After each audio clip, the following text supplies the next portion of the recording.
Bismillahirrahmanirrahim.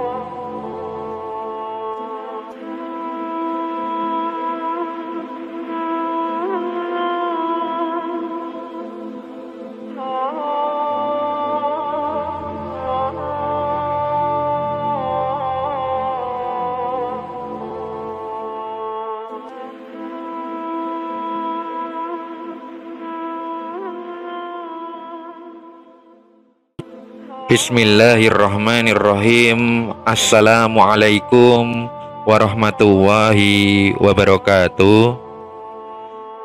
Pada kesempatan kali ini saya akan menyampaikan sejarah mengenai kabilah suku Jurhum, yang mana kabilah suku Jurhum ini menjadi asal muasal daripada bangsa Arab.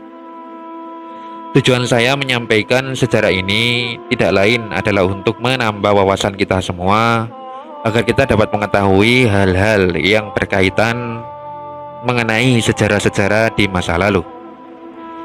Nah, bagaimana sejarahnya? Marilah kita simak penjelasan berikut ini.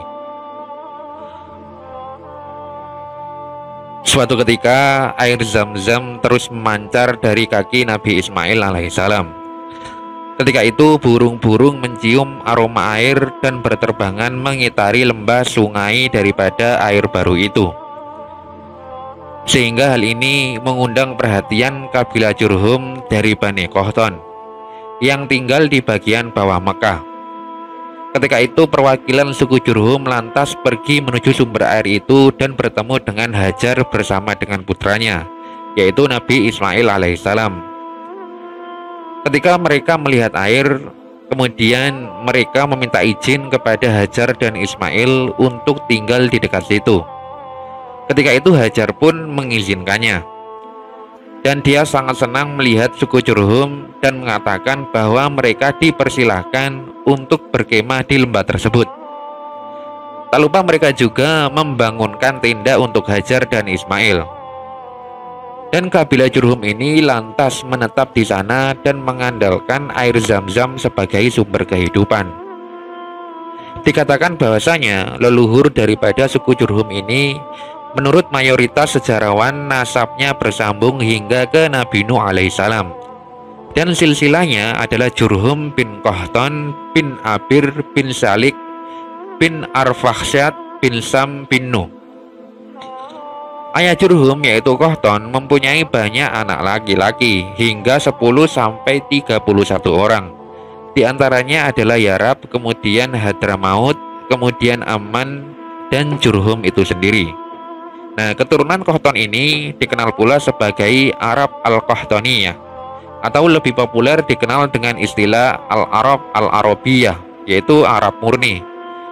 Kemudian yang kedua, yang tersisa dari kaum Ad dan Samud yang merupakan Arab pertama, yaitu Al-Arab Al-Ba'idah, yang merupakan orang-orang Arab yang sudah punah. Sementara keturunan daripada Ismail termasuk bangsa Arab yang disebut sebagai Al-Arab Al-Musta'ribah, yang telah bercampur darah dengan non-Arab akibat perkawinan. Nah, setelah Qahtan meninggal dunia, Yarab Al-Qahtani kemudian berkuasa, yang mana kerajaannya berada di negeri Yaman. Dan dia kemudian membagi dinastinya kepada saudara-saudaranya di semenanjung Arabia. Dan masing-masing saudaranya yaitu Hadramaut dan Aman berkuasa dan menetap di daerah yang sekarang ini terkenal sesuai namanya. Sedangkan Hijaz diberikan kepada Jurhum. Di Hijaz, kabilah Jurhum ini tersebar di jalur para pedagang Arab Selatan yang menuju Laut Mediterania. Dan kabilah ini hidup berpindah-pindah atau yang biasa dikenal dengan nomaden, dari satu oase ke oase yang lainnya. Dan mereka hidup bergerombol dan mengembara untuk mencari sumber air dan makanan bagi kambing maupun unta mereka. Sedangkan unta merupakan kendaraan utama di Sahara kala itu. Dengan menunggang unta, Sahara luas menjadi sempit dan daerah ekspansi jajahannya hanya dibatasi cakrawala. Nah, demikianlah kabilah Jurhum yang semula hidup nomaden itu kemudian menetap bersama dengan Hajar dan Ismail. Setelah itu, pembauran dan percampuran budaya tak terelakkan, di mana ketika itu Nabi Ismail tumbuh dewasa di tengah suku Jurhum. Malah, nenek moyang Ismail yang semula berbahasa Ibrani, akhirnya belajar bahasa Arab melalui suku Jurhum. Dan ketika Ismail tumbuh dewasa, kemudian ia menikah dengan putri pemimpin daripada suku Jurhum. Dan kemudian dikaruniai 12 anak yang menjadi nenek moyang daripada bangsa Arab. Sejak saat itu, lembah Mekah yang tandus dan sepi itu berubah semakin ramai. Banyak manusia lalu lantang melintas oasis di tengah Sahara itu. Para pengembara kian sering, sehingga rombongan kafilah dagang datang silih berganti, sekedar untuk bertukar unta, berjualan gandum, atau mendengar ajaran daripada Nabi Ibrahim. Nah, kafilah Jurhum telah bersatu dengan ajaran Nabi Ibrahim alaihissalam dan lembah Mekah selama berabad-abad. Nah, begitulah Bani Ismail ini hidup di lembah itu bersama suku Jurhum. Dan setelah beberapa generasi sesudahnya, Nabi Muhammad SAW dilahirkan di tempat yang sama.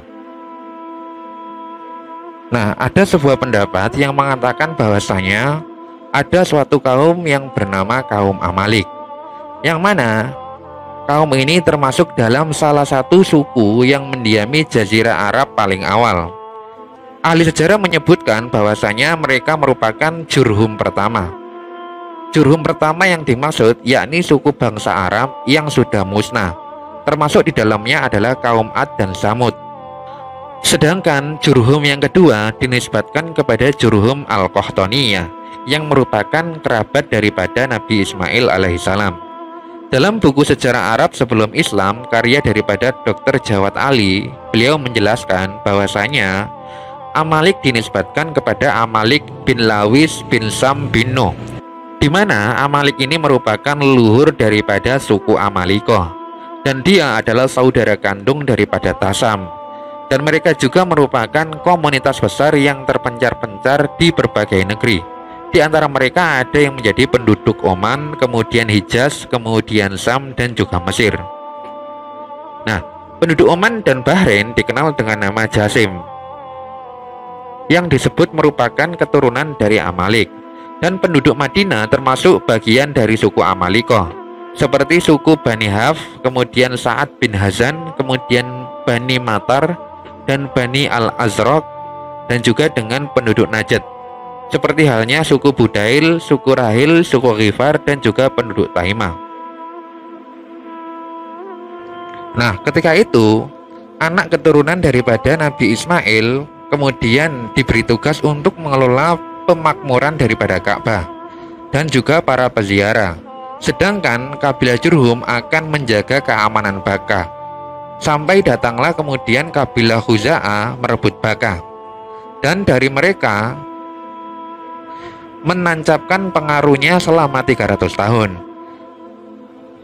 Hingga kemudian datanglah Qusay bin Kilab yang merupakan kakek buyut Nabi Muhammad SAW yang mengembalikan Ka'bah kepada keturunan Ismail dan mengawali kebesaran Makkah sebagai pusat ziarah maupun niaga.